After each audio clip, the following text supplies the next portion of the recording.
सभी का हमारे यूट्यूब चैनल एग्जाम पर फिर से स्वागत है। काफ़ी दिनों तक वीडियो नहीं आया था, कुछ प्रॉब्लम्स थी। अब मैं मेंटली तरीके से प्रिपेयर हूँ।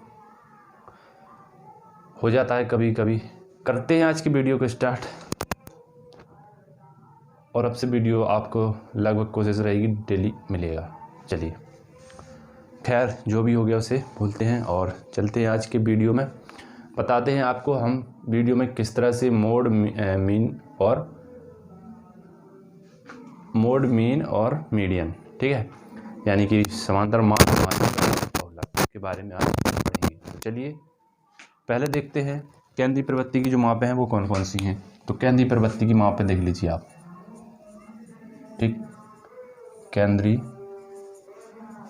प्रवृत्ति की माप, ठीक। तो आपको यहाँ पे 3 प्रकार की दी होंगी। एक आपको मिलेगा समांतर माध्य, एक आपको मिलेगा माध्यिका, एक मिलेगा आपको बहुलक। तो इस चैप्टर में 3 चीज पढ़ना है, समांतर माध्य, माध्यिका और बहुलक, ठीक है। इसे बोलते हैं अर्थमेटिक मीन, अर्थमेटिक मीन। ये है आपका मीडियन, माध्यिका, और ये आपका मोड, बहुलक, ठीक है। तो हमें यहाँ पे कौन कौन सी चीज़ पढ़नी है? अर्थमेटिक मीन, मीडियन और मोड। तो यहाँ इस चैप्टर में हमें 3 चीज़ों को पढ़ना है, केंद्रीय प्रवृत्ति की माप में समांतर माध्य और माध्यिका और बहुलक, ठीक है। चलिए अब हम यहाँ से स्टार्ट करेंगे समांतर माध्य। कौन सा? समांतर माध्य। फिर करेंगे माध्यिका और उसके बाद आएगा आपका बहुलक। इसमें हमें डिटेल में नहीं जाना है इस चैप्टर में, हमें सिर्फ इसका बेसिक नॉलेज पढ़ना है, क्योंकि हमें इतना डिटेल में पूछा नहीं जाएगा एग्जाम में, तो हम क्यों उसका ज़्यादा से ज़्यादा गहन अध्ययन करें, इसलिए हम इसे स्मार्ट वे में हल करेंगे, ठीक है। तो चलिए सूत्र बता देते हैं पहले इसका, समांतर माध्य का, ठीक है। यदि n निरीक्षणों के अलग अलग मान दिए हों, ठीक है, तो उसका सूत्र क्या होगा? यदि आपको कहा जाए कि x1 x2 x3 ... xn पदों का समांतर माध्य ज्ञात कीजिए, तो इसका सूत्र क्या होगा? यानी आपको कह दिया जाएगा कि कुछ संख्याएं दी होंगी और उन संख्याओं से कह दिया जाएगा कि आप इसका क्या बताइए, समांतर माध्य बताइए। मान लीजिए आपके पास कुल संख्याएं x1 x2 x3 x4 ... xn, यानी आपके पास xn तक संख्या दी हुई है। इन xn संख्याओं का आपको समांतर माध्य निकालना है, तो इसका सूत्र क्या होगा? देखिए समांतर माध्य क्या होगा, इसका समांतर माध्य बराबर, तो इसका हो जाएगा ये x1 + x2 + x3 + ... xn, ठीक, बटे अब जितनी xn तक जो संख्या है उन संख्याओं की संख्या है, यानी कुल पदों की संख्या क्या हो जाएगा? बटे कुल पदों की संख्या, ठीक।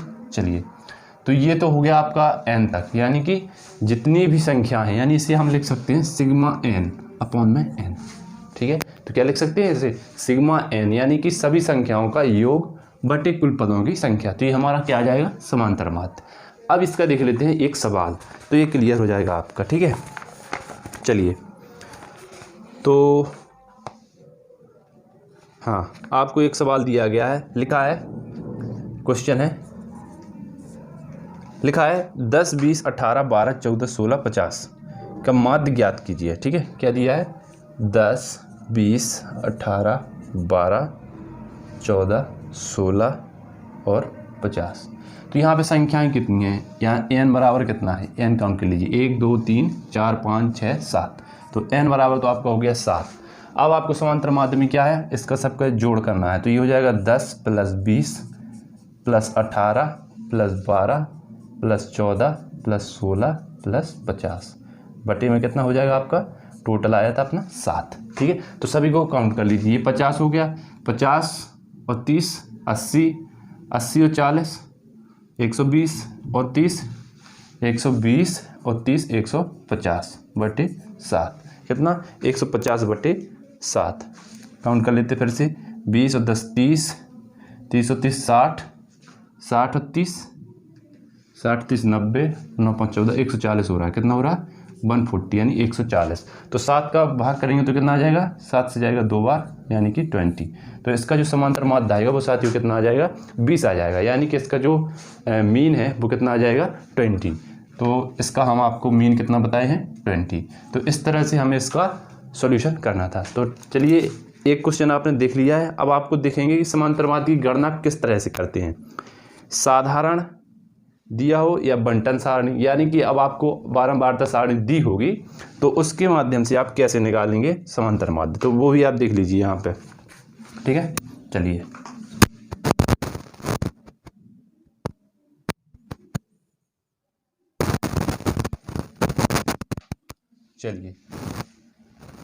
अब आपको अगर कह दिया जाए कि बारंबारता सारणी से समांतर माध्य निकालना है तो कैसे निकालेंगे, वो आप यहाँ पे देख लीजिए। अभी तो आपने ये देखा कि अवर्गीकृत है, अब वर्गीकृत, यानी कि आपको बारंबारता सारणी दी जाएगी और उनकी संख्याएं दी जाएंगी कितनी बार दिया गया है, तब आप कैसे निकालेंगे। तो इसका होता है सूत्र सिग्मा एफ एक्स बटे सिग्मा एफ एक्स बटे क्या हो जाएगा, बटे सिग्मा एफ।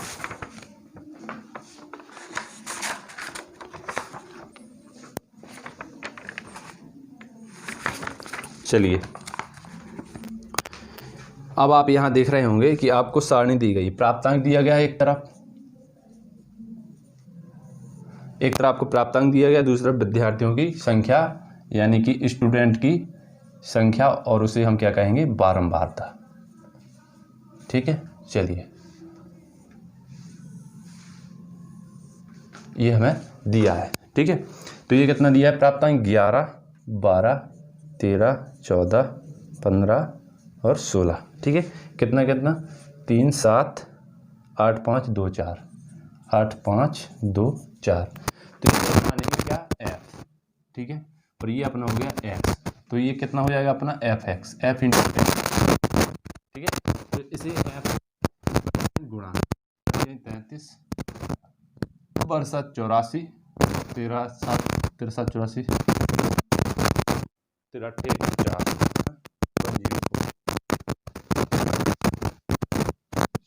70 और 15 दूनी 30 और 16 चौके 64।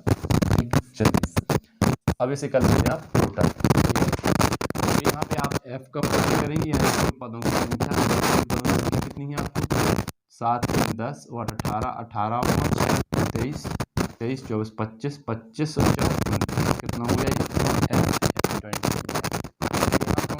ये 4, 3, 7, 4, 11, 5, 1, 4, 8, 12, 12 और 10, 22 और 6, 28 की 8।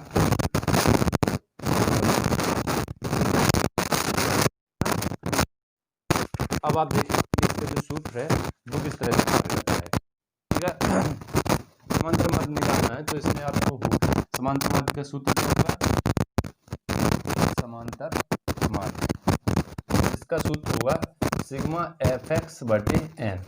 क्यों, ये वर्गीकृत आप यहाँ बारंबारता आपको दी होगी तो आप इस तरह से निकालिए, इस तरह से ये सूत्र होगा सिग्मा एफ एक्स, यानी आपको एफ और एक्स का गुणा करना पड़ेगा तब आएगा इसका सिग्मा एफ एक्स। और जो सिग्मा लगा है तो इसे हम काउंट कर लेंगे, जितना ही आएगा तो हो जाएगा सिग्मा एफ एक्स बराबर, और ये आपका हो जाएगा एन बराबर। तो आपको सूत्र मिल गया समांतर माध्य बराबर क्या है, सिग्मा एफ एक्स बटे एन, यानी सिग्मा एफ एक्स बराबर 385 बटे एन बराबर 29। कितना आ जाएगा 13.276, कितना 13.276, ये हमारा करेक्ट आंसर। ठीक है,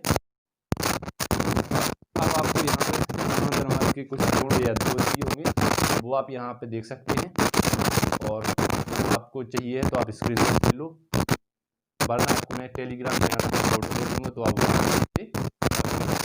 डिस्क्रिप्शन में मिल जाएगा आपको टेलीग्राम चैनल का लिंक, वहां से आप इसे डाउनलोड कर सकते हैं और पढ़ सकते हैं।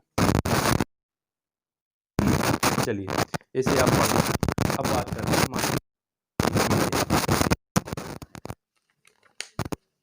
अब ये आपने समांतर माध्य देखा दो तरीके का, पहला आपने अवर्गीकृत अब वर्गीकृत। ठीक है, अब देखना है आपको माध्य का यानी मीडियन।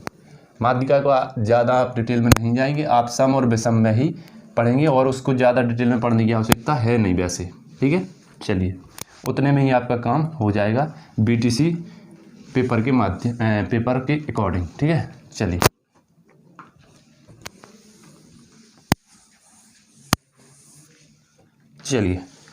अब क्या आ जाता है माध्यिका।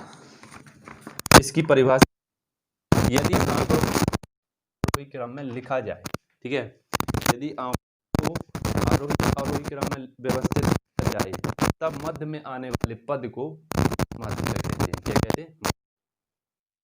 यानी कि माध्यिका।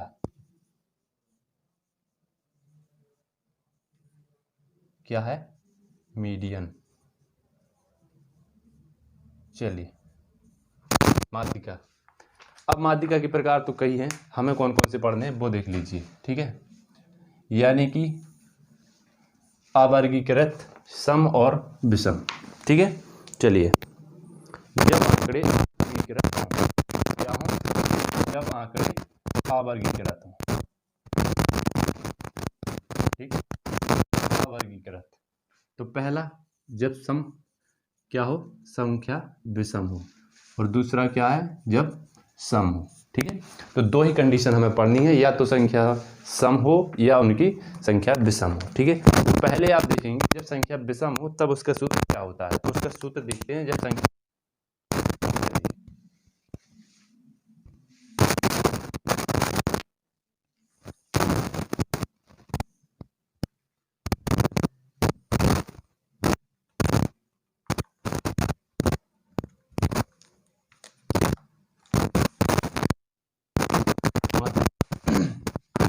पहली कंडीशन है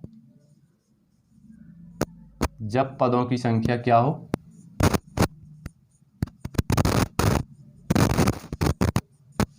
विषम हो। ठीक है, चलिए जब पदों की संख्या माध्यिका बराबर क्या हो जाएगा? माध्यिका बराबर हो जाएगा n+1/2 पद। ये हो जाएगा n+1/2 पद। तो ये है आपका मीडियन। तो ये आपका ये हो गया। अब दूसरा कंडीशन क्या है? जब पदों की संख्या सम हो। क्या हो? सम हो। सम हो तब माध्यिका क्या होगी? तब माध्यिका बराबर, तो ये होगा 1/2 सॉरी n/2 पद का मान plus n/2 plus 1 n/2 plus 1 पद का मान, और टोटल के बटे हो जाएगा। ठीक है, तो सूत्र आपको यहाँ पे याद रखने, इन्हीं दो सूत्रों पर ये क्वेश्चंस आधारित है मीडियन के। ठीक है, चलिए अब बात कर लेते हैं बहुलक की थोड़ा बहुत। इसमें एक क्वेश्चन बता दें पहले, एक विषम का क्वेश्चन हो जाता है, सम का बाद में करेंगे। ठीक है, तो आपको यहाँ पे क्वेश्चन दिख रहा होगा। क्वेश्चंस में लिखा है 148, 151, 153, 145, 143, 152, 155, 163 और 169। ठीक है, तो इन्हें आप आरोही क्रम में लिख लेंगे या आरोही क्रम में, कोई भी क्रम लिख लीजिए, उससे कोई फर्क नहीं पड़ता है। ठीक है, तो यहाँ पे आप क्रम लिखेंगे तो ये आएगा 143, 145, 148। तो ये क्रम आ जाएगा, यहाँ पे लिख लेते हैं। चलिए यहाँ लिख लो, तो ये हो जाएगा आरोही क्रम। क्या हो जाएगा? ये आपका हो जाएगा 143, 145, 148, 151, 152, 153, 155, 163 और 169। अब यहाँ पे आप काउंट करेंगे पहले पदों की संख्या 1 2 3 4 5 6 7 8 9, यानी कि n बराबर 9 आया है, जो कि क्या है? हमारा विषम है। क्या है? विषम। तो अब आप देखेंगे कि विषम का सूत्र क्या है? विषम का है n+1/2 पद।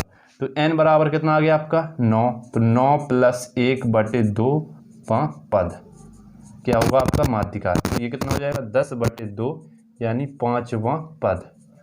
तो अब आपको इस श्रेणी में देखना है कि 5वां पद कौन सा है। 1 2 3 4 5 यानी कि 152 आपका क्या हो जाएगा राइट आंसर। यानी आपका जो माध्यिका है वो कितनी आ जाएगी 152 आंसर हो जाएगा ये हमारा। ठीक, चलिए अब आपको मैं बता दूं, अब आपको विषम वाला हो गया, अब आपको देखना है एक सम का क्वेश्चन। चलिए इसे साफ कर लेते हैं, फिर एक देख लेते हैं सम का क्वेश्चन, उसके बाद देखेंगे बहुलक। चलिए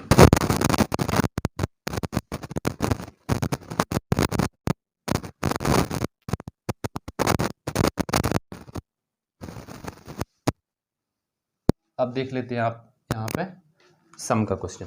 चलिए अब आप देखेंगे आपको यहाँ पे क्वेश्चन दिख रहा होगा, लिखा है उदाहरण लिखा है। अब यहाँ पे आपको इसे क्या करना है, पहले आपका पहला काम क्या है, जैसे ही आपको क्वेश्चन दिखेगा तो आपको करना है कि उसको आरोही क्रम में लिखें या अवरोही क्रम में। तो इसे हम लिखते हैं आरोही क्रम में। ठीक है, तो यहाँ डाल लीजिए आरोही क्रम, आरोही क्रम। आरोही क्रम आप यहाँ पे देखेंगे तो ये हो जाएगा 8 9 10 10 11 12 13 19 20 22 13 19 20 22। ठीक, चलिए अब यहाँ पे आप पदों की संख्या काउंट कीजिए 1 2 3 4 5 6 7 8 9 10। तो n बराबर आपका आ गया है 10, जो कि क्या है सम है, सम है। ठीक है, सम है। तो अब यहाँ पे आप कौन सा सूत्र अप्लाई करेंगे, ये जब पदों की संख्या सम हो तो माध्यिका बराबर क्या होगी n/2 पे पद का मान प्लस n + 1/2 पे पद का मान। तो अब आप यहाँ पे देखेंगे कि n/2 n बराबर 10, तो n/2 लिख लीजिए यहाँ पे। तो n/2 यानी 10/2 यानी 5। तो 5वें पद का मान आपको, 5वां पद क्या है सारणी में, जो आरोही क्रम है श्रेणी है उसमें आपको 5वां पद लिखना है पहले। तो 1 2 3 4 5, 5वां पद क्या आपका यहाँ पे 11 कर देंगे प्लस। अब n/2 + 1, n/2 बराबर 5 + 1 यानी कि 6वें पद का मान। अब 6वें पद का मान कितना है आपका यहाँ पे 12, 1 2 3 4 5 6, तो ये हो जाएगा 12।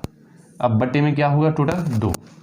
अब इसका जो माध्यिका जो आएगा आंसर वो हमारी माध्यिका हो जाएगी। ठीक है, तो 12 1 13 और 10 23 यानी 23/2।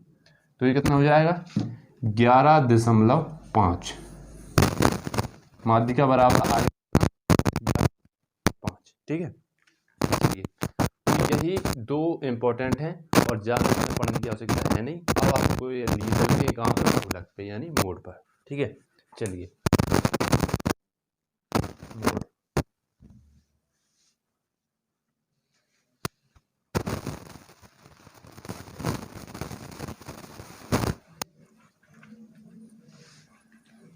चलिए बहुलक यानी मोड, इसका तो सीधा सा सिंपल सा फंडा है। आपको क्वेश्चन दिया होगा और आपको देखना है कि जो भी संख्या है ज़्यादा है, यानी जिन संख्याओं की बारंबारता ज़्यादा है वही आपका क्या हो जाएगा बहुलक। चलिए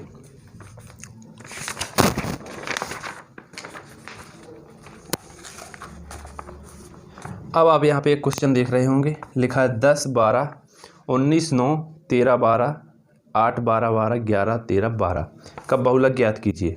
तो आपको यहाँ पे सारणी में दिख रहा होगा कि सबसे ज़्यादा जो संख्या है इसमें वो क्या है 12 है। कितनी बार है ये काउंट कर लीजिए। आप देखिएगा कि यहाँ पे 1 2 3 4 5 टोटल कितनी बार दिया गया है बहुलक,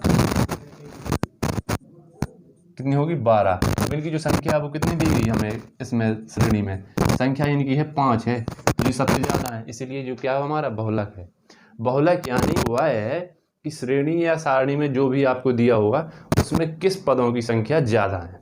ठीक है, चलिए अब आपको माध्यिका के बारे में, अब आपको संख्या बारंबारता के द्वारा माध्यिका निकालना था, वो आपको मैं बताऊंगा अभी इसमें अगले। ठीक है, तो अभी आपने माध्यिका के सिर्फ पढ़े हैं, माध्यिका के यानी किस प्रकार से होती है। अभी मैंने आपको अवर्गीकृत बताया, ठीक है, अभी वर्गीकृत नहीं बताया है। माध्यिका अगली वीडियो में आपको पूरा फुल डिटेल में मिलेगा।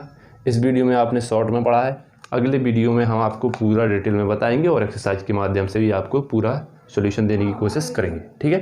तो चलिए साथियों, आज के लिए इतना ही रखते हैं। जय हिंद, वंदे मातरम। बने रहिए और हंसते रहिए, मुस्कुराते रहिए और अपने आसपास के माहौल को देखिए। और जय हिंद, वंदे मातरम।